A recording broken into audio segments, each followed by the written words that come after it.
Amen.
We started speaking about the signs of the times. අපි ඉගෙන ගැනීම නැතිනම් අධ්‍යයනය කිරීම ආරම්භ කළා උන්වහන්සේගේ අන්තිම කාලයේ ලකුණු සම්බන්ධව. And these are the signs මේවා තමයි ලකුණු that show that Jesus' second coming is near. මේවා තමයි ලකුණු උන්වහන්සේගේ දෙවෙනි පැමිණීම ඉතා ආසන්නයි කියන දේ ගැන. How many of you believe that Jesus is coming again? ඔබ කී දෙනෙක් විශ්වාස කරනවද යේසුස් වහන්සේ නැවත පැමිණෙන්න යනවා කියලා? We believe it because Jesus said so. අපි ඒක විශ්වාස කරනවා මොකක් නිසාද? යේසුස් වහන්සේ එහෙම පැවසුව නිසා. Let us open our Bible in Matthew 24. අපි පෙරළමු ශුද්ධ මතේයු 24 වෙනි පරිච්ඡේදයට. And let's go to verse 30. අපි යමු 30 වෙනි පදයට.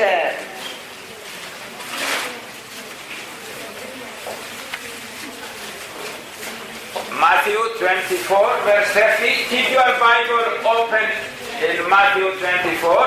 ශුද්ධ මතේයු 24 වෙනි පරිච්ඡේදයේ 30 වෙනි පදය ඔබගේ බයිබලය ඔබ විවෘතව තබා ගන්න. In verse 30, Jesus is saying, 30 වෙනි පදයේ යේසුස් වහන්සේ මෙහෙම පවසනවා. at that time the sign of the Son of Man will appear in the sky, and all the nations of the earth will mourn. They will see the Son of Man coming on the clouds of the sky with power and great glory. එකල මනුෂ්‍ය පුත්‍රයාගේ ලකුණු අහසේ පෙනෙන්නේය. එවිට පොළවේ සියලු ගෝත්‍රයෝ වැළපෙන්නෝය. ඔහු මනුෂ්‍ය පුත්‍රයා බලයෙන්ද මහත් තේජසින්ද අහසේ වලාකුළු පිට එනවා දකින්නෝය. Amen. The second time that Jesus is coming, දෙවැනි වතාවේ යේසුස් වහන්සේ පැමිණෙන විට he is coming with power and great glory. උන්වහන්සේ පැමිණෙන්න යනවා මහත් බලයෙන් සහ තේජසින්.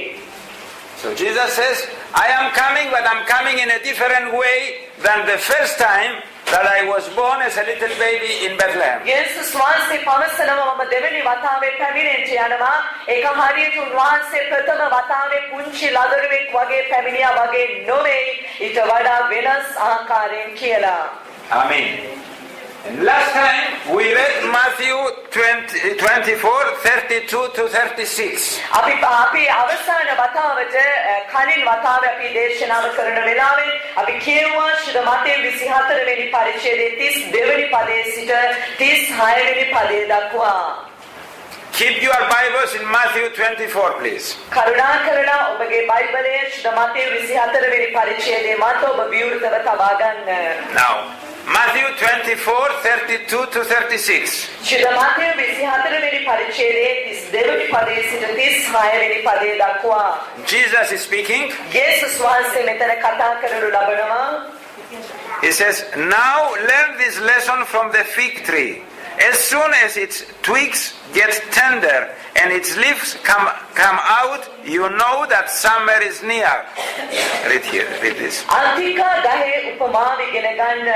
එහි අතු මෘදුව කොළ හට ගන්න කල ග්‍රීෂ්ම කාලේ ළඟ බව නුඹලා දන්නෝය.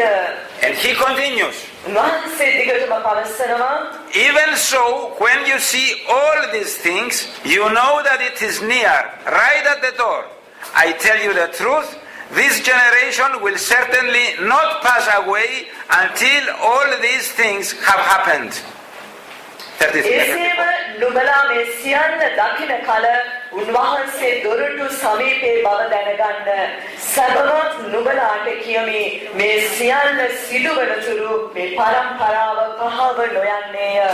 And he continues, 35 and 36. Heaven and earth will pass away, but my words will never pass away.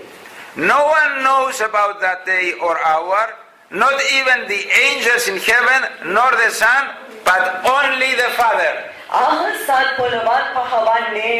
නමුත් මාගේ වචනය පහ නොවන්නේය. නමුත් ඒ දවස හා පැය මාගේ පියාණන් වහන්සේ මිස දන්නා කෙනෙක් නැත. ස්වර්ගයේ දේව දූතයන්වත් පුත්‍රයන්වත් දන්නේ නැත. Amen.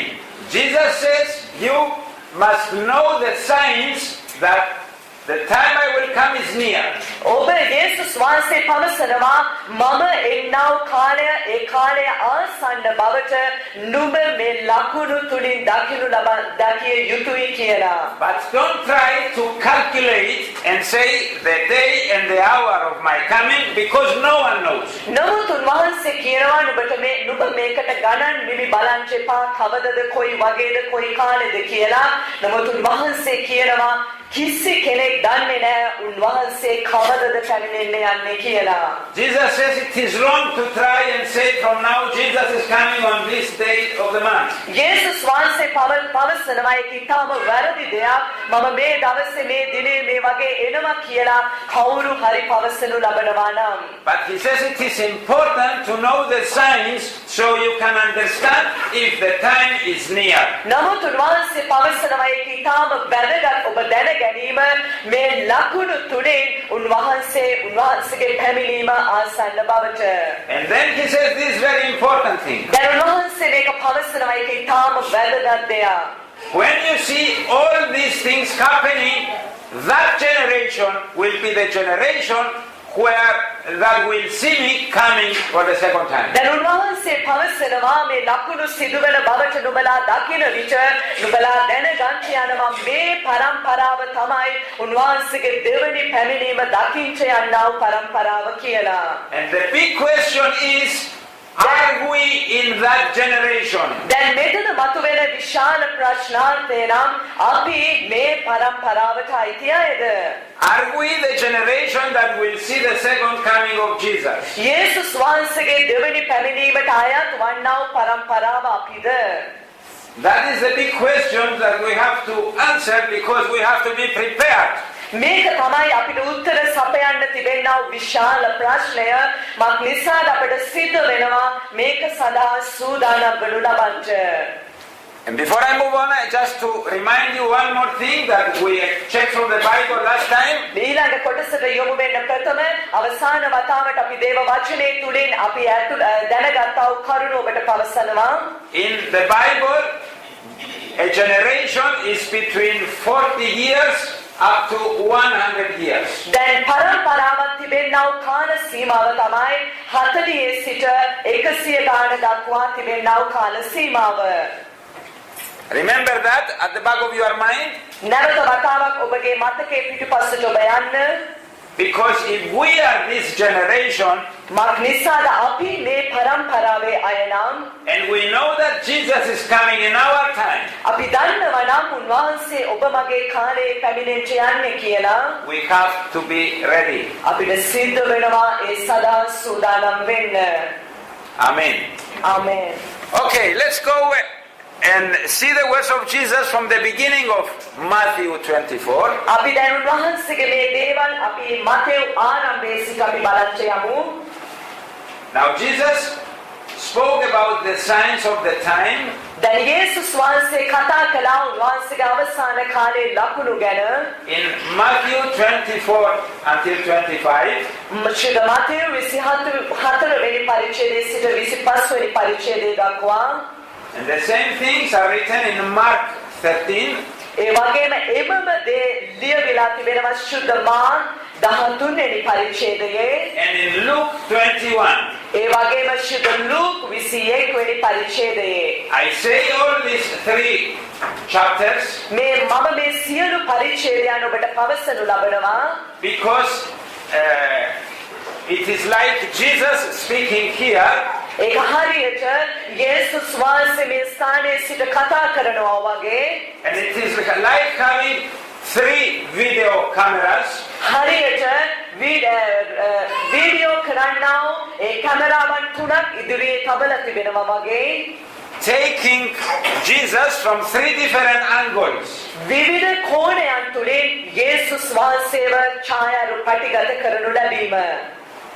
So, in order to understand all the signs, you have to read all the three chapters in the three Gospels. මේ උන්වහන්සේගේ අවසාන කාලේ ලකුණු අපි අවබෝධ කරගන්න පිණිස අපිට මේ සියලු පරිච්ඡේදයන් අපිට කියවනු ලබන්න සිදු වෙනවා. I will follow the pattern from Matthew 24-25.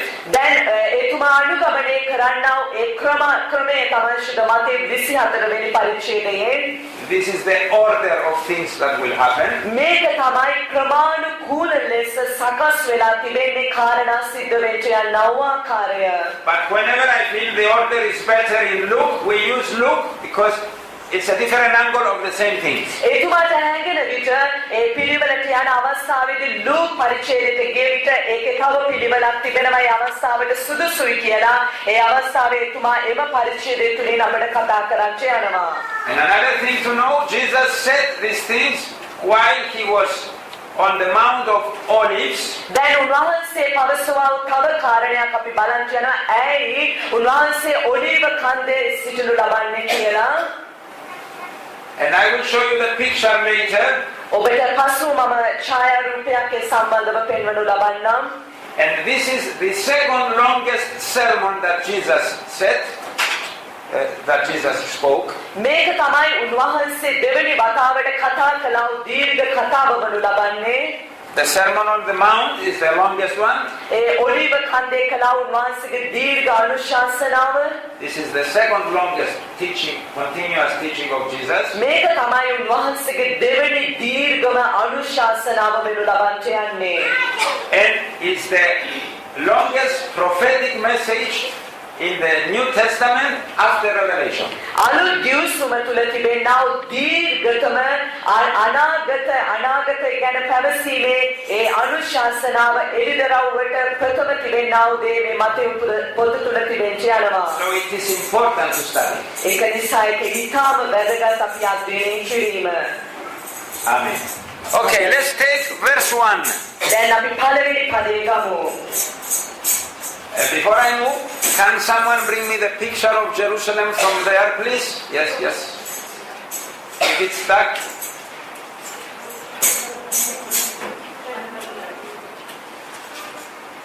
It's alright, I have another one in the office.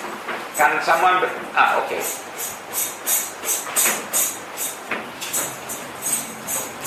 Alright, let's go to verse 1. අපි 24 වෙනි පරිච්ඡේදයේ පළවෙනි පදයට Matthew 24:1. ශුද්ධ මතෙව් 24:1.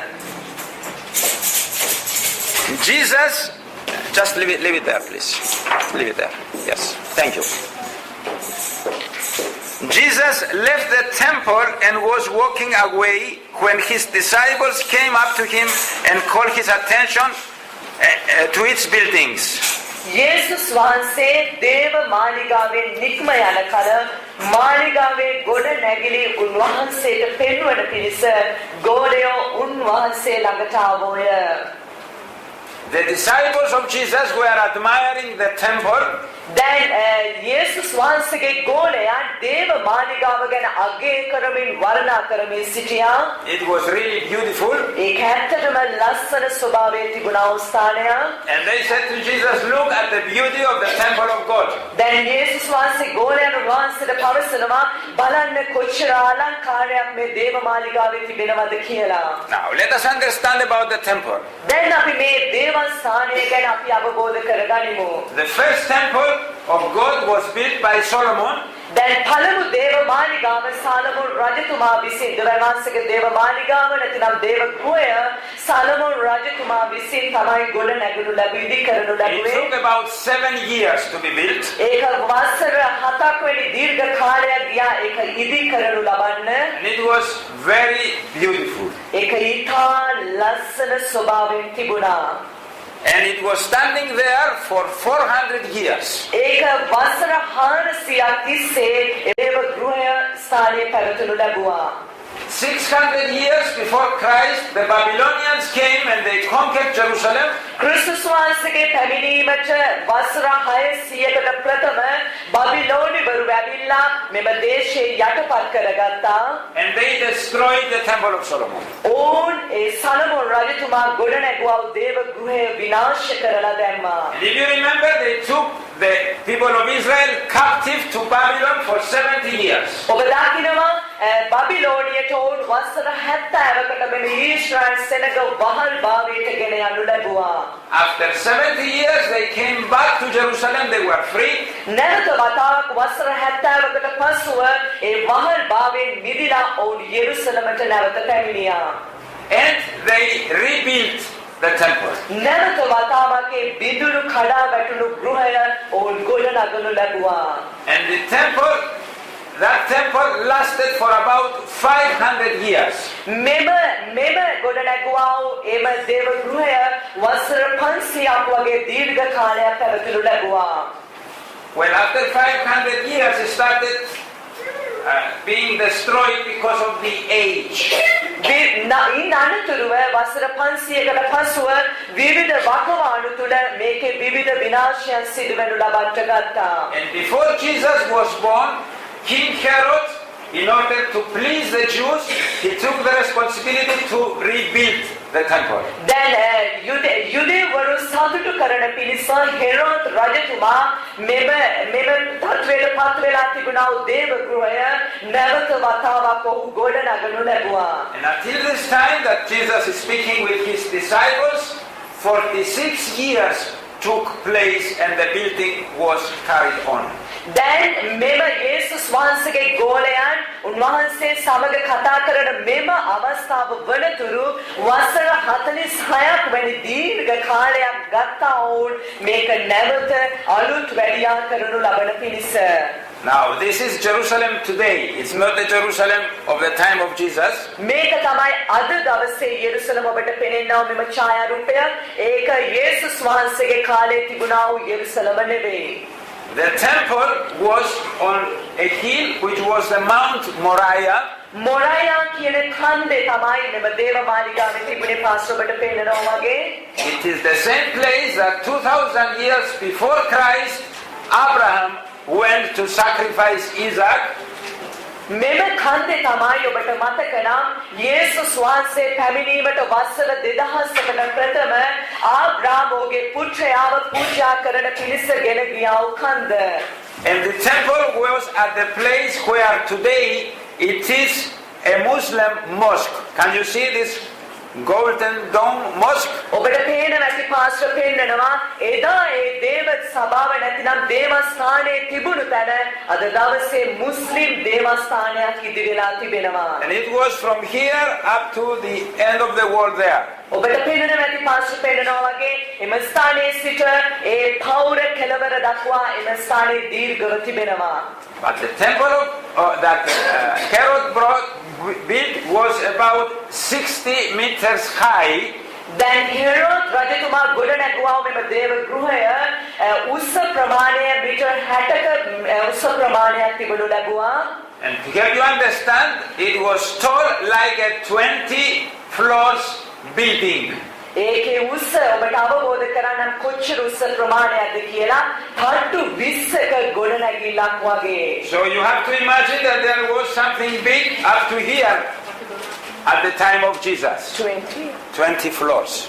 තට්ටු 20ක ගොඩනැගිල්ලක් වගේ උස්ස ප්‍රමාණය ඔබට හිතා ගන්න පුළුවන්ද? වගේ උස්ස ප්‍රමාණයක තිබෙන. And it had a lot of gold around. ඒක වටේට run one part in ඇරලා තිබුණා.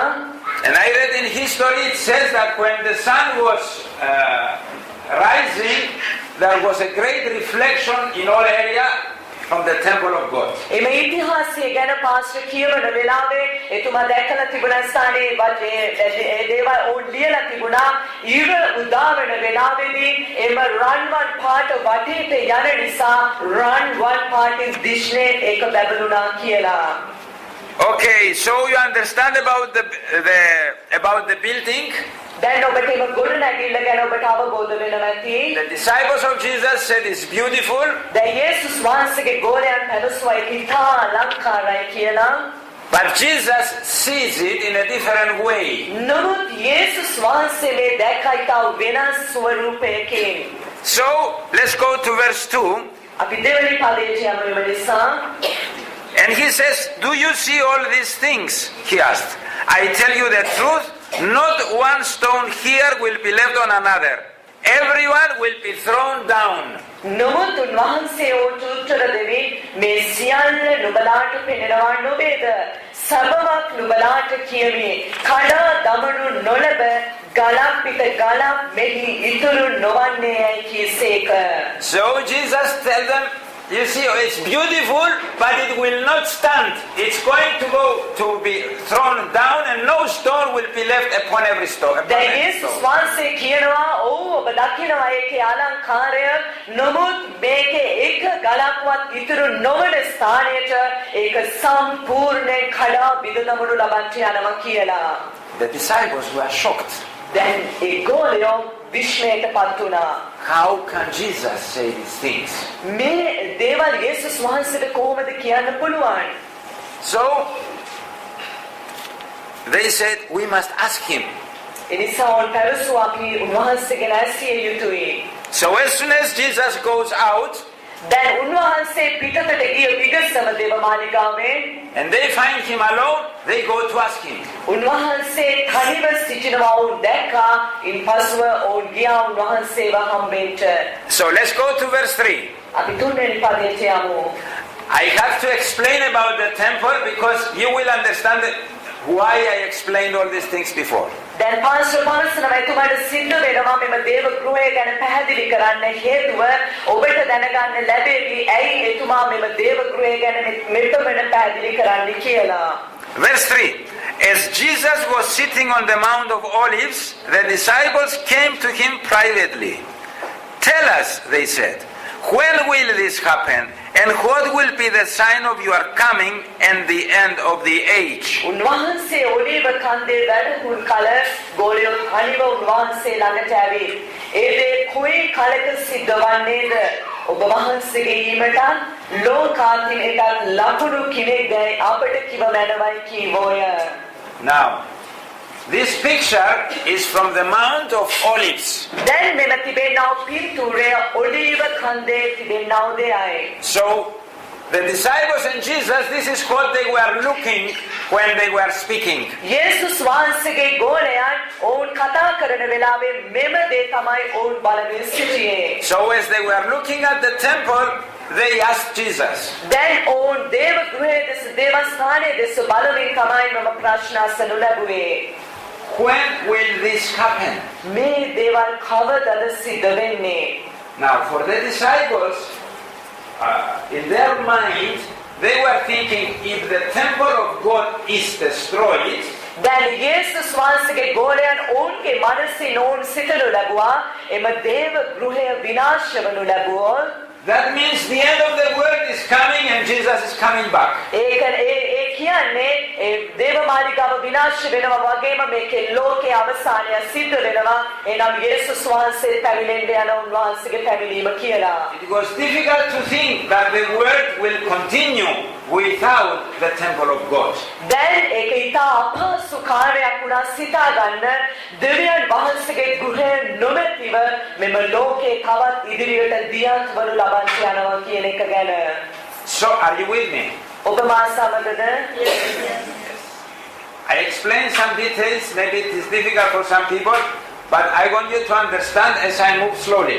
එතුමා ඔබට සමහර කාරණාවල් පැහැදිලි කරනවා සමහරක් ඔබට ඒවා ටිකක් අමාරු වගේ දැනෙන්න පුළුවන් නමුත් ඒවා වැදගත් දේවල්. So the disciples asked him one question. දැන් යේසුස් වහන්සේගේ ගෝලයන් එක ප්‍රශ්නයක් උන්වහන්සේගෙන් අසනවා. Because in their mind they were thinking these things will happen together. දැන් මක්නිසාද ඔවුන්ගේ මනසින් ඔවුන් සිතුවා මේ කාරණා දෙකම එකට සිද්ධ වෙන්නේ කියලා. And their question is, ඔවුන්ගේ ප්‍රශ්නය නම් when will this happen? කොයි කාලයකද මේව සිද්ධ වෙන්නේ? That means when is the temple of God going to be destroyed? ඒ කියන්නේ කවදාද දෙවියන් වහන්සේගේ ගෘහය විනාශ වෙන්න යන්නේ? And what will be the sign of your coming and the end of the age? ඒ වගේම ඔබ වහන්සේගේ ඊමටත් ලෝකාන්තිමයටත් ලකුණු කුමක්ද? They were thinking these things will happen at the same time. ඔවුන් හිතමින් සිටියා උන්වහන්සේගේ ගෝලයන් මේ කාරණා දෙකම එකට සිද්ධ වෙන්න යනවා කියලා. But Jesus answers like answering two questions, not one question. යේසුස් වහන්සේ උත්තර දුන්නා හරියට ප්‍රශ්න දෙකකට උත්තර දෙනවා වගේ. So first he says, what are the signs to know that the temple will be destroyed? මේ අය ඇසුවා ප්‍රශ්නයක් පළවෙනි දේ පැවසුවා මෙම දේව ගෘහය විනාශ වෙන්න යනවා කියන දෙයට ලකුණු මොනවාද කියලා. And then he answers the second question, what are the signs of my second coming and the end of the world? ඊපසු උන්වහන්සේ ඒ දෙවෙනි ප්‍රශ්නයම මතුවලා තිබුණා උන්වහන්සේගේ අවසානයේටත් ලෝකාන්තිමයටත් ලකුණු මොනවාද කියන දෙයට උත්තර සපයනවා. Are you with me? Jesus is answering two questions. යේසුස් වහන්සේ ප්‍රශ්න දෙකකට පිළිතුරු සපයනවා. Now, before moving to the sign of his second coming, we have to understand the answer to the first question. දැන් අපි දෙවියන් වහන්සේගේ උන්වහන්සේගේ විනාශයට ලෝකාන්තිමයට ලකුණු දෙස බලන්න ප්‍රථම අපිට සිද්ධ වෙනවා පළවෙනි ප්‍රශ්නයට පිළිතුරු සපයන්න. Which is, when will this happen? When is the temple going to be destroyed? මේ දේවල් කොයි කාලෙක සිද්ධ වෙනවාද? එසේ නැතිනම් මෙම දේව ගෘහය විනාශ වෙනු ලබන්න යන්නව ලකුණු. Okay, I will stop here for 1 minute. එක මිනිත්තුවකට මම මේ ස්ථානයේ නවත්වනවා. Because for many of you it's the first time you see a prophecy in the Bible. මක්නිසාද ඔබ මේ ස්ථානයේ සිටින ඔබ බොහෝ අය ප්‍රථම වතාවට තමයි දේව වචනය තුළ තිබෙනා වූ අනාගතය සම්බන්ධ කාරණා ඔබ දකින්නේ. I know what I'm speaking may be a little meat and not milk for some people. සමහරක් විට ඔබ මේ කතා කරන්නා වූ මේ දේවල් ඒක සහල්ලු දේවල් නෙවෙයි ඒක බරව තිබෙන්න යනවා හරියට කිරි වගේ නෙවෙයි මස් වගේ තිබෙන්න යනවා. But I want you to understand that නමුත් එතුමා පවසන එතුමාට අවශ්‍යයි ඔබ මේ දේවල් තේරුම් ගන්න. God puts prophecies in the Bible. දෙවියන් වහන්සේ උන්වහන්සේගේ අනාගත කාරණාවන් වචනයන් උන්වහන්සේගේ වචනය තුළ දේව වචනය තුළ තැබුවා. In order to show to the people that his message is true. උන්වහන්සේගේ සෙනගට උන්වහන්සේගේ පණිවිඩය සත්‍යයයි කියලා ඒවා ඔප්පු කරන පිණිස. Jesus is true. යේසුස් වහන්සේ සත්‍යයි. Because God says many hundreds of years before this will happen. මක්නිසාද දෙවියන් වහන්සේ පැවසු වසර 100 ගණනාවකට ප්‍රථම මේ දේවල් සිද්ධ වෙන්න යනවා කියලා. And when it happens, ඒ දේවල් සිද්ධ වුණ විට God in a way is saying to all of us, look, it's true. So other things I say, they will occur also. එනිසා උන්වහන්සේ පවසන ඔබ බලන්න ඒ වසර ගණනාවකට ප්‍රථම පවසපු කාරණා සත්‍ය වුණා. දැන් මේ පවසන්නා වූ කාරණාවලු ඉදිරියට සත්‍ය වෙන්න යනවා කියලා. Do you understand? ඔබට ඒක අවබෝධ වුණාද? Now there were about 300 prophecies about the first coming of Jesus that were said hundreds of years before he came. යේසුස් වහන්සේ උන්වහන්සේගේ පළමු පැමිණීමට වසර 100කට ප්‍රථම අනාගත වාක්‍ය 300ක ප්‍රමාණයක් දේව වචනය තුළ සඳහන් වෙලා තිබෙනවා. There are many more prophecies than 300 about his second coming, so be sure he is coming. දැන් උන්වහන්සේගේ දෙවැනි පැමිණීම ගැන අනාගත වාක්‍ය 300කට වඩා අධික ලෙස ඒ දේවල් පවසලා තිබෙනවා. ඒක සත්‍යයක්ම වෙච්ච යනවා. Okay, and when you interpret and understand prophecy, ඔබ මේ අනාගත වාක්‍ය ගැන අවබෝධ කරගන්න විට you must harmonize it. You must with the other prophecies in the Bible. ඔබ දැනගන්න විට කියවන විට ඔබ අනිත් අනාගත වාක්‍යයේ වචන සමග ඔබ සංසන්දනය කළ යුතුයි. That means you don't take one prophecy and you come to your own conclusion, but you have to combine it with other prophecies from the Word of God. මන්නිසාර ඔබ ඒක අනාගත වාක්‍යයක් ඔබ දන්න එකක් අරගෙන ඒක තුල ඔබ ස්ථීරව සිටීමක් නෙවෙයි, ඒක ගැන විතරක් ඔබ මෙනෙහි කිරීමක් නෙවෙයි, ඔබ අනිත් ඒවාත් අරගෙන ඒවා සංසන්දනය කිරීමක් ඔබ සිදු කළ යුතුයි. ඒකට බැඳීමක් ඔබ කළ යුතුයි. That is one important thing to be careful. මේක එක කාරණයක් ඔබ පරිස්සම් විය යුතුයි. දෙවැනි වැදගත් කාරණය නම් God gives the prophecies දෙවියන් වහන්සේ අනාගත වචන උන්වහන්සේ දෙනු ලබනවා in order for us to do something. උන්වහන්සේ තුල අපි යමක් කරනු ලබන පිණිස. Because many Christians and many of us like to know in our minds what will happen in the future. දැන් බොහෝ කිතුණුවන් ඒ වගේම අපි කැමති දැනගන්න අනාගතයේ සිද්ධ වෙන්න යන්නේ මොකද්ද කියන දේ ගැන අපි කැමති දැනගන්න. But we don't change our lives. නමුත් අපි අපේ ජීවිත වෙනස් කරන්නේ නැහැ.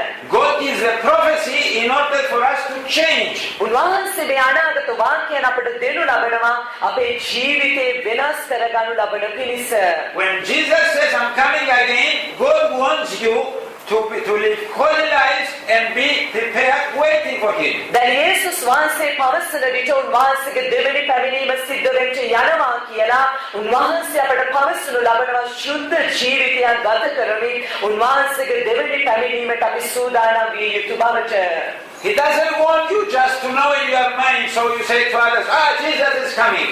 උන්වහන්සේට අවශ්‍ය නැහැ නිකන් ඔබ හිතලා මොහොතකට මේ මානසික ඔබ කියනවට යේසුස් වහන්සේ පැමිණෙන්න යනවා දෙවෙනි වතාවට And you කියලා. show to others that you are clever. ඔබ අනිත් අයට පෙන්වන්න යනවා මම දක්ෂයෙක් කියලා. No, the prophecies are for us to change our lives. එහෙම නෙවෙයි මේ අනාගත වාක්‍යයන් අපිට වෙන්න යනවා අපිට ලැබෙන්න යනවා අපේ ජීවිත වෙනස් කරගනු ලබන පිණිස. Okay, and after this parenthesis, මෙම කාරණාවලට පසුව let's go to see how Jesus answers the first question. අපි බලමු යේසුස් වහන්සේ පළමු ප්‍රශ්නයට කොයි වගේද පිළිතුරු සැපෙන්නේ කියලා. When will this happen? When will the temple be destroyed? What are the signs? කොයි කාලයකද මේ දේවල් සිද්ධ වෙන්න යන්නේ? කවදාද මේ දේව ගෘහය විනාශ වෙන්න යන්නේ? මොනවාද ලකුණු? Now the series of events are better explained in the Luke's Gospel. So let's jump to Luke 21. මෙම කතාන්දරයේ සම්බන්ධව විනාශය සම්බන්ධව පවසන්නා විතා පැහැදිලි ලෙස පවසනවා ලූක් සුභාරංචි පොතේ නිසා අපි යමු ලූක් 21 වෙනි පරිච්ඡේදයේ And we are going to read verses 20 to 24. 20 වෙනි පදයේ සිට 24 වෙනි පදයේ දක්වා. Luke 21, 20 to 24. ලූක් 21 වෙනි පරිච්ඡේදයේ 20 වෙනි පදයේ සිට 24 වෙනි පදයේ දක්වා. Now we are going to see the same thing from a different angle from the other video camera. අපි දැන් අපි එකම දේ වෙනත් කෝණයකින් දකින්න යනවා තවත් පටිගත වීඩියෝ පටිගත කිරීමක් තුනේ. Okay, let us see how Jesus answers. අපි බලමු යේසුස් වහන්සේ කොහොමද පිළිතුරු සැපෙන්නේ කියලා. I read verse 20. එතුමා 20 වෙනි පදයේ පවසනවා කියවනවා. When you see Jerusalem being surrounded by armies, you will know that its desolation is near. එහෙත් යම් කලක සේනාවන් විසින් යෙරුසලම වටලා සිටිනවා නුඹලා දකින්නෝද එකල එහි විනාශය ආසන්න බව දැනගන්න. So the sign for you to know when the destruction of the temple and Jerusalem will be when you see the armies going around. දැන් මේකේ විනාශය ආසන්නයි කියලා ඔබ දැක ගන්න යනවා මෙම යෙරුසලම වටායම සමුදාව තුලින් වටිනානු තිබෙනව ලබනවා. And then as it's a prophecy, God tells us what to do.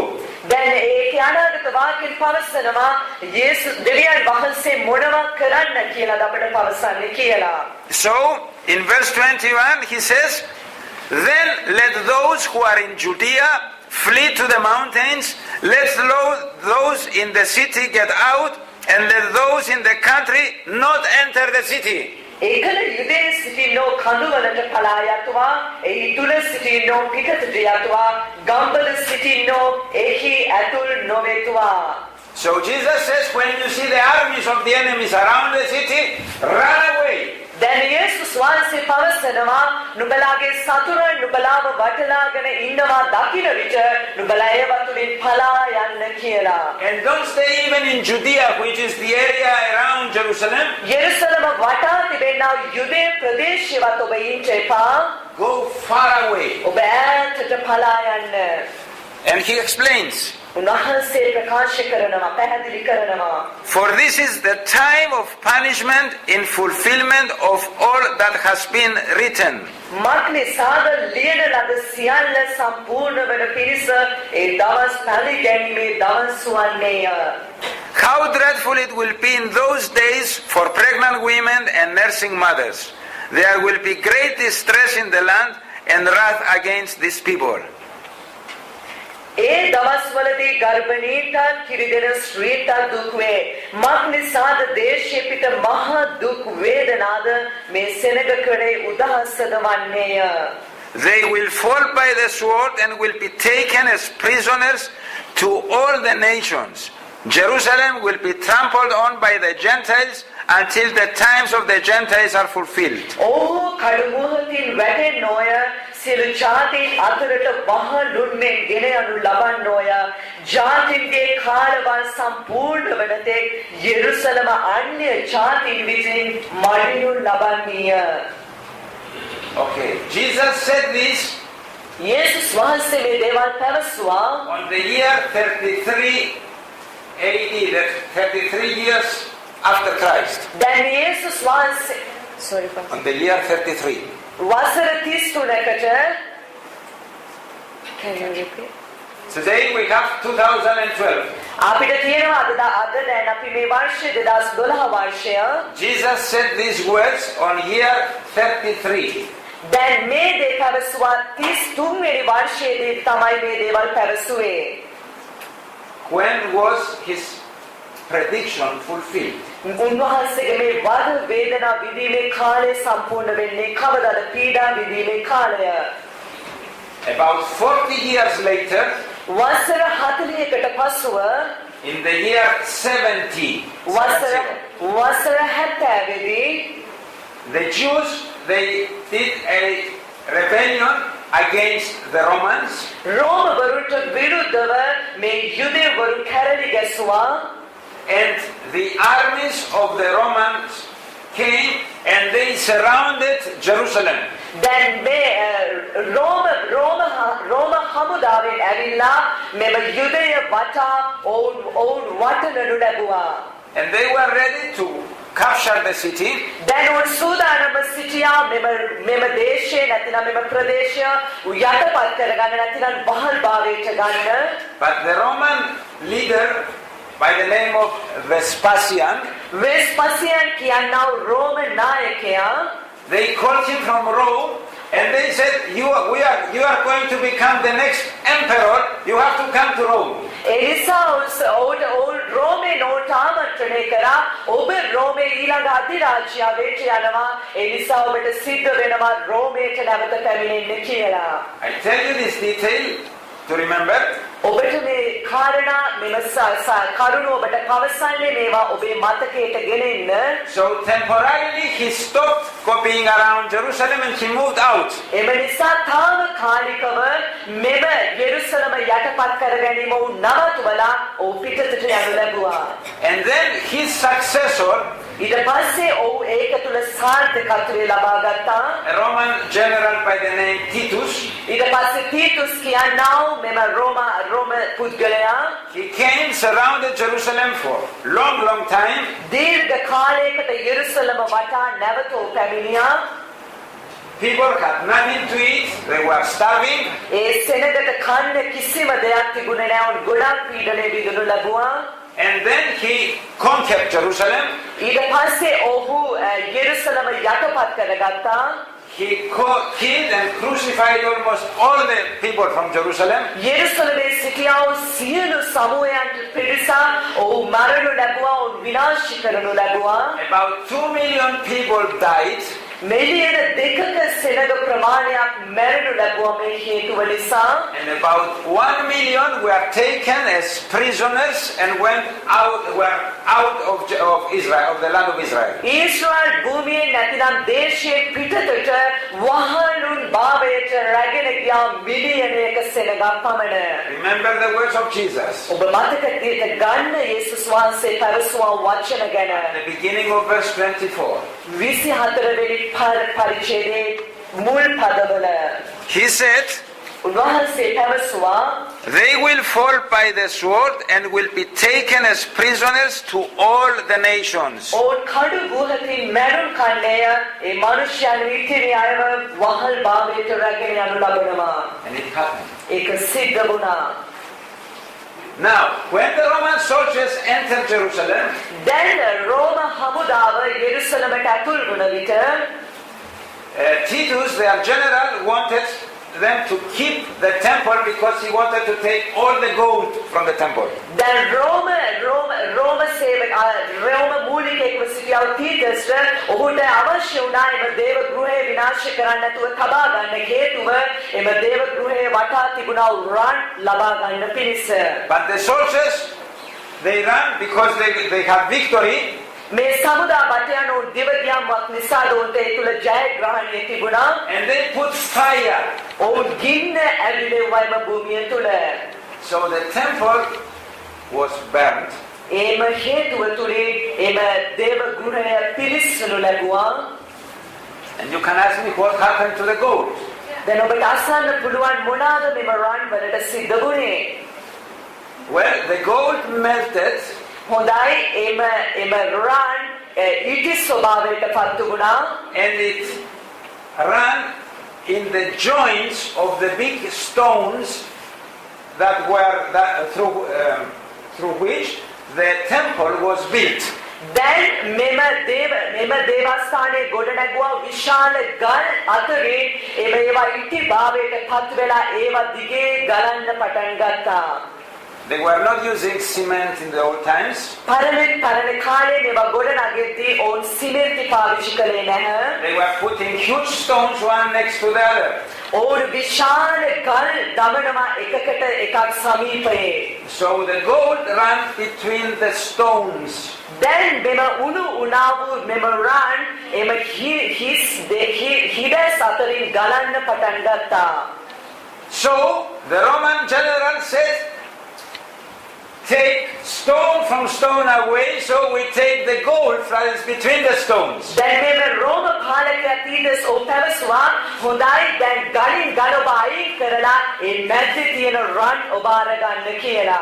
Remember the prophecy of Jesus? ඔබට මතකයට ගන්න ඔබ යේසුස් වහන්සේගේ අනාගත වචනය. There will be no stone upon stone. උන්වහන්සේ පැවසුවා ගලකින් ගලක්වත් ඉතුරු වෙනු ලබන්නේ නැහැ කියලා. There is no stone left from the temple. ඒ නිසා ඒ අද දවසේම ගෘහයේ එක ගලක්වත් ඉතුරු වුණේ නැහැ. Nothing. කිසිම දෙයක් ඉතුරු වුණේ නැහැ.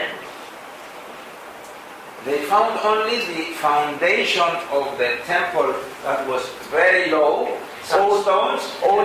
Sorry. ඔවුන්ට සොයාගනු ලැබුවා ඉතා පහළ ස්වභාවයක තිබුණා අතිවාරම පමණ. And that is the place where you see on the television sometimes the Jews going and crying. එම ස්ථානයේ තමයි අපි සමහර වෙලාවට රූප වාහිනිය තුලින් දකිනවා මෙම දේවල්. යුදෙවරු ස්ථානයට ගිහිලා උන් අඬනවා වැළපෙනු ලබනවා. The city was destroyed, the temple was destroyed. නගරය විනාශ වුණා, දේවගෘහය විනාශ වුණා. The people were taken away and there were no Jews left in the country anymore. සියලු සෙනග එම දේශයෙන් පිටුවල් අයින් කරනු ලැබුවා. කිසිම යුදෙව් සෙනගක් එම ප්‍රදේශයේ සිටුරුනේ නැහැ. You can ask me one question now. දැන් ඔබට එක ප්‍රශ්නයක් මගෙන් අසන්න පුළුවන්. What happened to the Christians? කිතුරුවන්ට සිද්ධ වුණේ මොකක්ද කියලා. Remember, where was the first church in the day of Pentecost? ඔබට මතකද කොහෙද තිබුණේ ප්‍රථම පෙන්තකෝස්ත දවසේ තිබුණා වූ සේවය සභාව? It was in Jerusalem. ඒක යෙරුසලමේ තිබුණේ. And remember 3,000 and then 5,000 people. There was a big church in Jerusalem. දැන් ඔබ දකිනවා වසර 300යි 500යි මේ කාලේ විශාල සේවයක් තිබුණු ලැබුවා. What happens to the Christians? දැන් කිතුරුවන්ට මොකද සිද්ධ වුණේ? Believe me, I went through history books. ඔබ විශ්වාස කරන්න දේවදාසයා ඉතිහාසය ගැන ලියවුණා වූ පොත් අතරට යනු ලැබුවා. Not one Christian was killed or taken captured. ඒක කිතුරුවෙක්වත් මැරුණේවත් වහල් භාවයට අරගෙන ගියේවත් නැහැ. එක්කෙනෙක්වත් අරගෙන ගියේවත් නැහැ, මැරුණේවත් නැහැ. Because they listened to the words of Jesus. මක්නිසාද ඔවුන් යේසුස් වහන්සේ පවසපු වචනවලට ඔවුන් සවන් දෙනු ලැබුවා. Now remember what happened. දැන් ඔබ මතකයට ගන්න මොකද සිදු වුණේ කියලා. When the first general came, Vespasian, and went around the city and surrounded the city. දැන් පළවෙනි පරම්පරාව සිටින වෙලාවේදී නගරය වටා ඇවිල්ලා උන් වට කරගත්තා. The Christians remember the word of Jesus. When you see the city surrounded, that is the end. දැන් යේසුස් වහන්සේ පැවසුවා ඔබ දකින විට ඔබ ඉන්න ප්‍රදේශය වටලා ගන්නවා. ඒක තමයි ස්ථානයේ අවසානය. ඔවුන් මෙම වචනේ මතකයට ගනු ලැබුවා. So as soon as the soldiers went away temporarily when Vespasian went back to Rome. දැන් මෙම අධිරාජ්‍ය ලබා ගන්න මෙම පුද්ගලයා තාවකාලිකව මෙම යුද්ධය නවත්වලා රෝමයට ගිය අවස්ථාවේදී What did the Christians do? Let's go to verse 21. අපි බලමු කිතුරුවන් කුමද්ද ඒ අවස්ථාවේ කළේ කියලා. Jesus says, then let those who are in Judea flee to the mountains. We are in Luke 21:21. අපි ලූක් 21 වෙනි පදය. He said, then let those who are in Judea flee to the mountains. Let those in the city get out, and let those in the country not enter the city. ඒකල යුදේ සිටිනෝ කඳු වලට පලා යත්වා, එහි තුල සිටිනෝ පිටතට යත්වා, ගම්බදව සිටිනෝ එහි ඇතුල් නොවෙත්වා. They, all the church, they went away. එහෙම සිටියා කිතුරු හැම සේවකෙ සිටියා අය ඕනේ ස්ථාන අතහැරලා ඈතට යනු ලැබුවා. And history says they went further than Jordan River, far away, and the church was safe. දැන් ඕන් පවසන ඉතිහාසයේ පවසනු ලබනවා ඕන් යෝර්දාන ආසන වගේ විශාලිතා ඈත ස්ථානයක තිබුණා ප්‍රදේශවලට ඕන් ගියා කියලා. Not one Christian was killed. එක කිතුරුවෙක්වත් මැරුණේ නැහැ, මරණයට පත් වුණේ නැහැ. 2 million people were killed. මිලියන 2ක සෙනගක් මරණයට පත් වුණා. Why Christians were protected? ඇයි කිතුරුවන් කිසි අනතුරක්වත් නොවි ඕන් ආරක්ෂා වුණේ? Because they believed the words of Jesus and they did what Jesus told them. මක්නිසාද ඔවුන් යේසුස් වහන්සේ කිව්වා වචන විශ්වාස කළා. උන්වහන්සේ පවසපු දෙයට ඔවුන් සවන් දෙනු ලැබුවා. That is a lesson for us. මේක අපිට පාඩමක් වනු ලබනවා. If we take seriously the words of Jesus, we are protected. අපි උන්වහන්සේගේ වචනේ අවධානයෙන් අපේ ජීවිතයට ගන්න විට ඒක අපිට රැකවරණයක් වෙනු ලබන්ට යනවා. Amen. Amen. Now you can ask me another question. දැන් ඔබට තව ප්‍රශ්නයක් අසන්න පුළුවන්. Pastor, why are you telling us all this history and you don't tell us about the signs of Jesus' second coming? දැන් ඔබ අසන්න පුළුවන් පාස්ටර්යි ඔබ මේ හැම ඉතිහාසයක් අපිට පවසන්නේ ඇයි ඔබ අපිට කියන්නේ නැත්තේ යේසුස් වහන්සේගේ දෙවෙනි පැමිණීමේ ලකුණු මොනවද කියලා? Why do you want us to know what happened to the temple in Jerusalem 2000 years ago? ඇයි ඔයාට ඔබට අවශ්‍ය අපිට පවසන්න අවුරුදු 2000කට ප්‍රථම සිද්ධ වුණා වූ දේවල් අපිට පවසන්න අවශ්‍යයි ඔබට? Well, I tell you because Jesus told us. හොඳයි මම ඔබට පවසන්නේ හේතුව උන්වහන්සේ අපට පවසපු නිසා. Let's go to see the words of Jesus and see the connection now. අපි දැන් උන්වහන්සේගේ පවසපු වචන බලලා අපි ඒව තුළ සම්බන්ධ වීම අපි බලන්න යනවා. Let's go back to Luke 21:24. අපි නැවත යනවා ලූක් 21 වෙනි පරිච්ඡේදයේ 24 වෙනි පදය. They will fall by the sword and will be taken as prisoners to all the nations. This is what happened. ඔහු කඩුවකින් වැටෙන්නෝය සියලු ජාති අතරට වහලුන් මෙන් ගෙන යනු ලබන්නෝය. Jerusalem will be trampled on by the Gentiles. යෙරුසලම අන්‍ය ජාතින් විසින් මඩනු ලබන්නේය. Now, before I go, let me explain who are the Gentiles. දැන් අපි දැන් Let me explain who are the Gentiles. මෙම යුද ගලක් How it is there? 24. 24. Jerusalem will be trampled by the nations. What does it say? අන්‍ය ජාතීන් විසින් මඩිනු ලබන්නේ. අපි දැන් බලන්න යනවා මේ අන්‍ය ජාතීන් කියන්නේ කවුද කියලා. What is the meaning of Anajati? They are not believers. Not believers. All right. Okay. All right. These are in the Bible, in the Word of God, in the Old Testament. දැන් දේව වචනේ පරණ ගිවිසුම තුල and in the New Testament. ඒ වගේම අනුත් ගිවිසුම තුල from the time of Abraham and afterwards. ආබ්‍රහම්ගේ කාලේ සිට ඉදිරියට එනව කාලය තුල the people that believed in the true God were called either children of Israel or Jews. ඒ සැබෑ දෙවියන් වහන්සේව විශ්වාස කරන සෙනගට ඊශ්‍රායල් සෙනග කියලා පවසනවා නැත්නම් දෙවියන් වහන්සේගේ සෙනග කියලා පවසනු ලබනවා. And all the other people that did not believe to the true God were called Gentiles. දැන් ඔය සත්‍ය දෙවියන් වහන්සේව විශ්වාස නොකරන අන් හැම කෙනෙකුටම නාමයක් තිබෙනවා අන්‍ය ජාතීන් කියලා. Later, after Jesus came and we believed in Jesus, දැන් පසුව යේසුස් වහන්සේගේ පැමිණීම සමග අපි උන්වහන්සේව විශ්වාස කිරීම තුළ Jesus says, in God now there are no Jews, no Gentiles, but we are one. දැන් නමුත් උන්වහන්සේ පවසනු ලබනවා යේසුස් වහන්සේ තුළ යුදෙව්වෙක්වත් අන්‍ය ජාතිකයෙක්වත් නැහැ කියලා.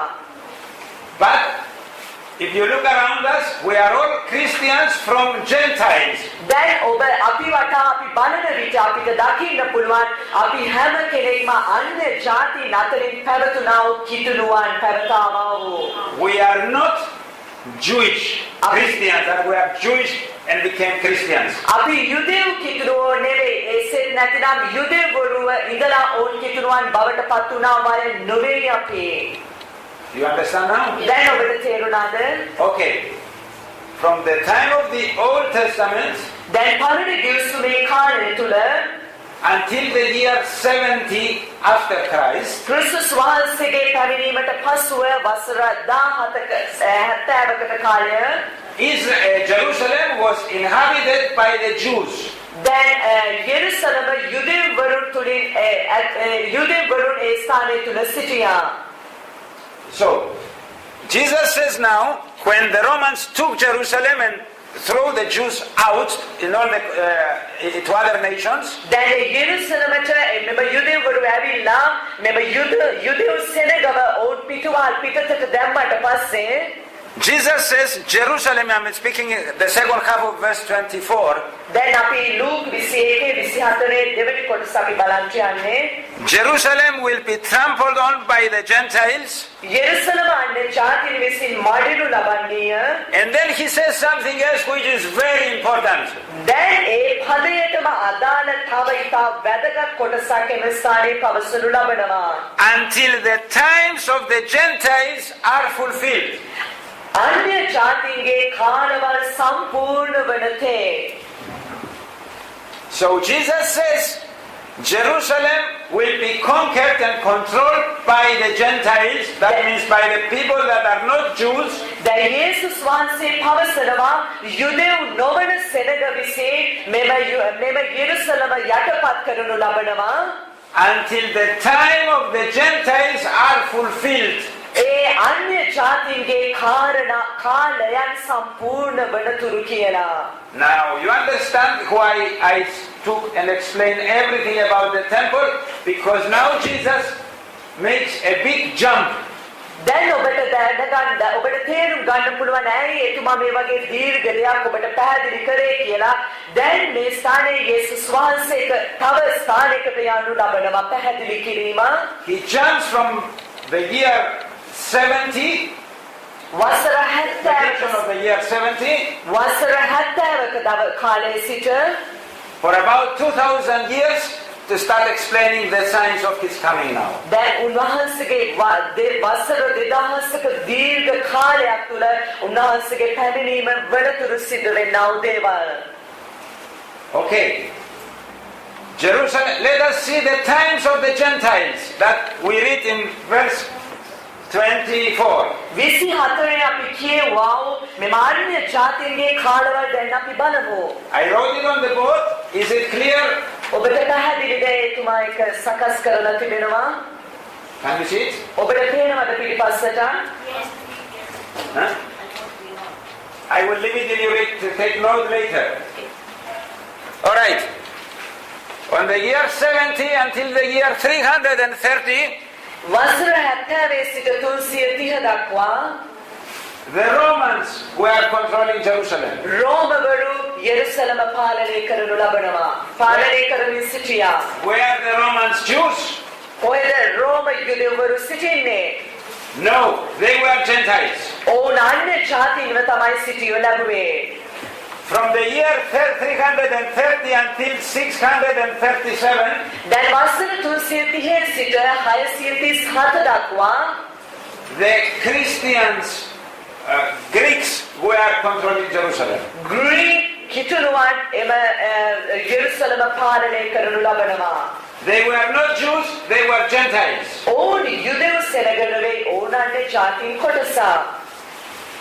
From the year 637 to 1099, the Arab Muslims took Jerusalem. වසර 637 සිට 1099 දක්වා මුස්ලිම්වරු අරාබි මුස්ලිම්වරු යෙරුසලම පාලනය කරනු ලබනවා. They were Gentiles. ඕනුත් අන්‍ය ජාති.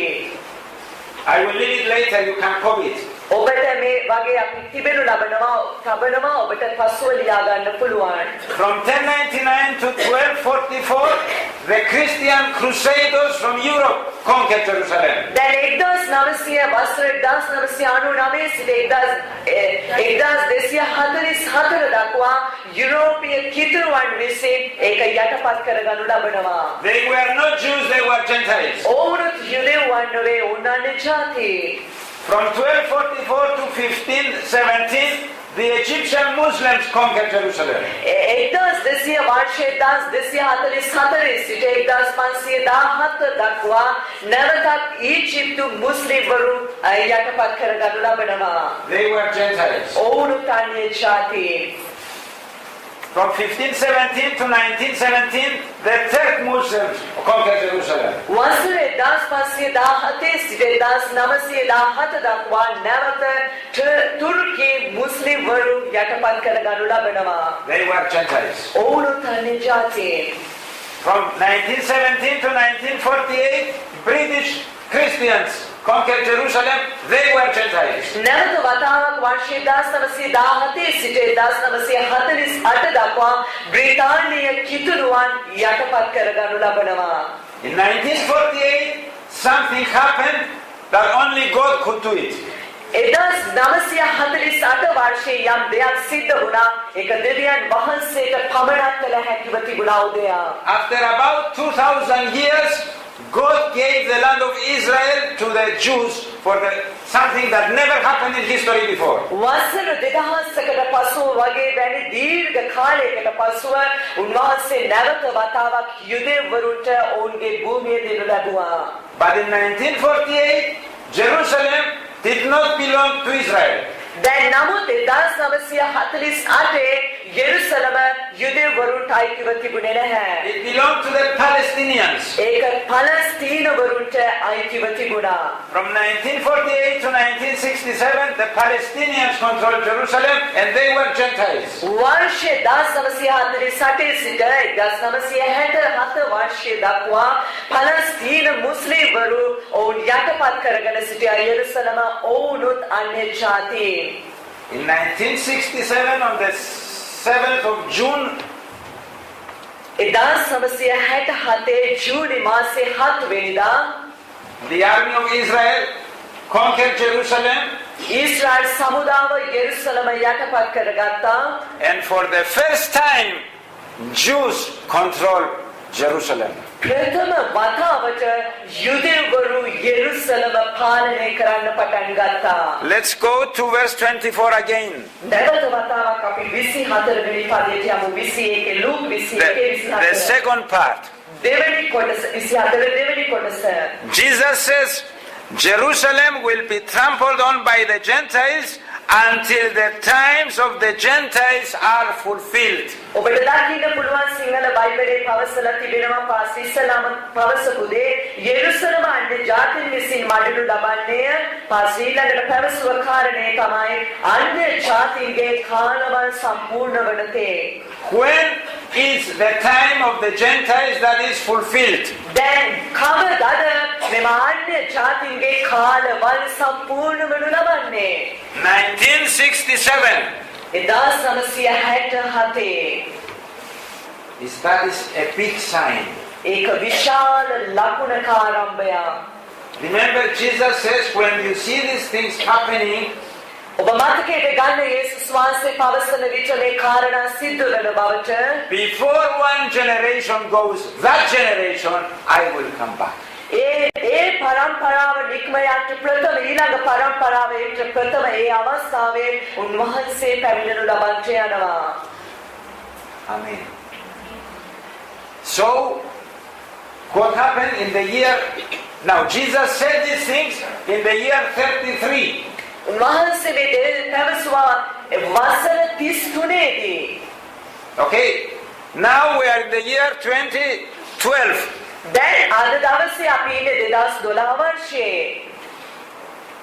And for almost 1,900 years, වසර 1900ක වැනි දීර්ඝ වසර ගණනාවක් the prophetic clock of God දෙවියන් වහන්සේගේ මේ අනාගත වාක්‍ය නැමැති මේ කාල මෙම මොරලොස්ව නැතිනම් කාලය on the year 70 God pressed pause. ඒක වසර 70 දී ඒක ආරම්භ කරනු ලැබුවා. Pause. ඒක ඔරලොස්ව පටන් ගනු ලැබුවා. කාලේ දුවන්න. But in 1948, some people say, I say 1967, it's near. The pause was pressed again, and the time of the end time started moving. දැන් 1948 කියලා සමහරු පවසනවා පාස්ටර් පවසනවා 1967 කියලා නැවත වතාවක් කාල වකවානු වැඩ කළා මෙම ඔරලොස්ව නැවත වතාවක් ඒක ඔබනු ලැබුවා ඒක තුලින් දැන් ආරම්භ කරනු ලබනවා අවසාන කාලයේ සිද්ධ වෙන්නා වූ ලකුණු. Are you with me? Yes. Now, all the previous generation before 1940, they could never imagine that the end times were near. දැන් 1948 ප්‍රථම සිටියා වූ ඒ ආදී පරම්පරාව කවදාවත් සිටුවේ නැහැ අපි මේ අවසාන කාලයේ සිටිනු ලබන්නේ කියලා. But Jesus says this will happen until the times of the Gentiles will be fulfilled. නමුත් යේසුස් වහන්සේ පැවසුවා අන්‍ය ජාතීන්ගේ කාලවල සම්පූර්ණ වෙනතුරු මේ දේ සිද්ධ වනු ලබන්ට යනවා කියලා. Now we are in the end times. දැන් අපි ඒ අවසාන කාලයේ The time of the Gentiles is fulfilled. දැන් ඒ අන්‍ය ජාතීන්ගේ කාලය සම්පූර්ණ වනු ලබනවා. Amen. That is why I told you last week, I believe there is a generation either from 1967 or 1948 and Jesus is coming. ඒක නිසායි ඔබට පසුගිය අවස්ථාවේ පාස්ටර් ඔබට පැවසුවේ යේසුස් වහන්සේගේ දෙවනි පැමිණීමේ 48 වර්ෂයේ සිට 67 වර්ෂයේ සිට ඒ පරම්පරාවට ඇතුළත් වනු ලබන්නට යනවා කියලා. So let us prepare ourselves. ඒ නිසා අපේ ජීවිත ඒ වෙනුවෙන් අපි සූදානම් කරගනිමු. Let us live holy lives. අපි ශුද්ධ ජීවිතයක් උන්වහන්සේ තුළ පවත්වන්න වෙරදරමු. Jesus says, when you see all these things, you know I'm outside the door. I'm very near. යේසුස් වහන්සේ පවසනවා මේ ලකුණු සිදු වෙන විට නුඹලා දැනගත යුතුයි මම දොර අසල දොර එහා පැත්තේ සිටිනු ලබනවා කියලා. Amen. Jesus is near. යේසුස් වහන්සේ ඊටම ආසන්නයි උන්වහන්සේගේ පැමිණීම. Let us pray. අපි ආඥා කරමු.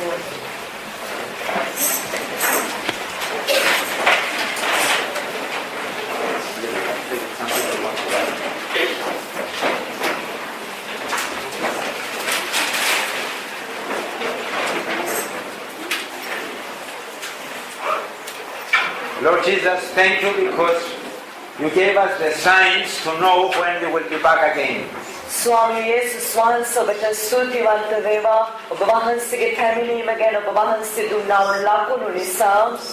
Now that we understand that you are outside the door, දැන් අපි තේරුම් ගන්නවා අවබෝධ කර ගන්නවා ඔබ දොර පිටුපස පැත්තේ සිටිනවා කියලා. help us to be prepared. අපිට උදව් කරන්න ස්වාමිනේ මේ දේවල් තේරුම් ගන්න පිණිස. Lord, as you have shown us and we have understood, help us not to keep the knowledge in our mind. ස්වාමිනේ ඔබ වහන්සේ අපට පෙන්වා තිබෙන ආකාරයට අපි තේරුම් ගත් ආකාරයට අපිට උදව් කරන්න අපගේ ඥාණයට මේවා අවබෝධ කරගන්න. But to change our lives. නමුත් අපේ ජීවිත මේවා තුළින් වෙනස් කරගනු ලබන්න. Knowing that there is no much time left. තව වැඩි කාලයක් අපිට නැති බව තේරුම් ගන්නට. Help us to be prepared and ready, Lord. අපිට උදව් කරන්න සූදානම් වෙන්න සදා සූදානම් වෙනු ලබන්න. We pray in your name. අපි ඔබගේ නාමයෙන් යාඥා කරනු ලබනවා. Help us to take seriously your words and your promises. ඔබගේ වචනයන් ඔබගේ අනාගත වාක්‍යයන් ඊතාවදානාත්මක ලෙස අපේ ජීවිතයට ගන්න ඇතුළත් කරගන්න අපිට උදව් කරන්න. Amen. ආමේන්.